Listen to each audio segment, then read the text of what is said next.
प्रेम या निर्वाह। एक पत्नी की दर्द भरी कहानी। सुलेखा छत पर सीढ़ियों से लगभग दौड़ती हुई पहुंची। उसकी सांस फूलने लगी। उठती बैठती धड़कनें उसको स्पष्ट सुनाई दे रही थी। गर्म तन पर जब बारिश की बूंदें पड़ी तो वह सिन्हर उठी। रोम रोम जैसे एक अनकहे एहसास से पुलकित हो उठा। उसे लगा अभी अनुरूप जी आएंगे और टीवी सीरियल के हीरो की तरह आकर उसको अपने आलिंगन में कस लेंगे। इसी खूबसूरत एहसास को महसूस करते हुए उसने सारे कपड़े तार से उतार लिए। इधर नीचे अनुरूप जी ऑफिस से आने के बाद टीवी देखने में मशगूल थे।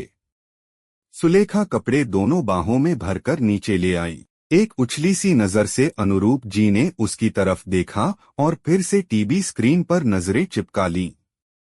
मुझसे अच्छी हर चीज है, चाहे अखबार हो, टीवी हो या किताब, सुलेखा मन ही मन बड़बड़ाई। वह थोड़ा सटकर उनके पास बैठ गई। तभी जेठानी का बच्चा आ गया।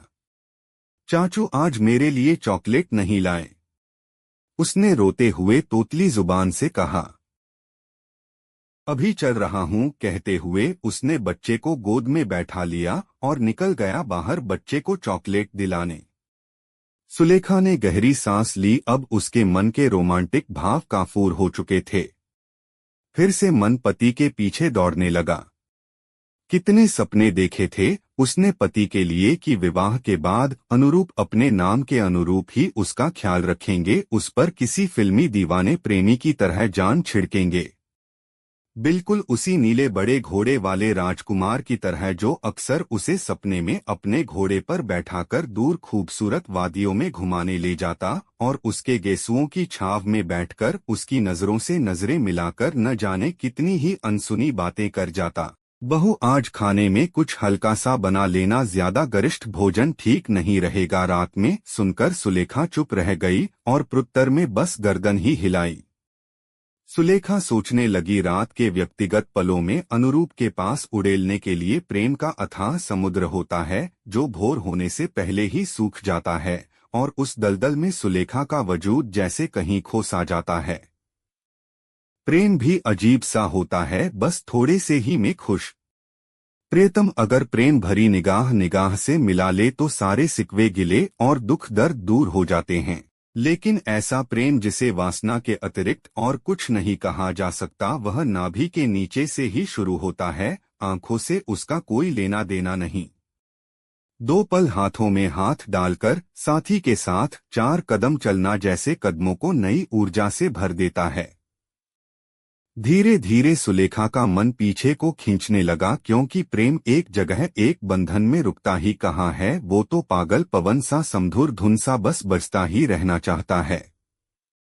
आजकल तुम मुझसे खिंची खिंची सी रहती हो, अनुरूप ने उसे आलिंगन में लेते हुए कहा तो वह कसमसाई और चिल्लाकर कह देना चाहती थी कि यह प्रेम अब उससे नहीं होता, लेकिन वह चुप हो रही खामोशी से उस तूफान को गुजर देना चाहती थी, क्योंकि वह अनुरूप से प्रेम करती है। सच्चा प्रेम, भले ही उसका प्रेम प्रेम के अनुरूप नहीं हो।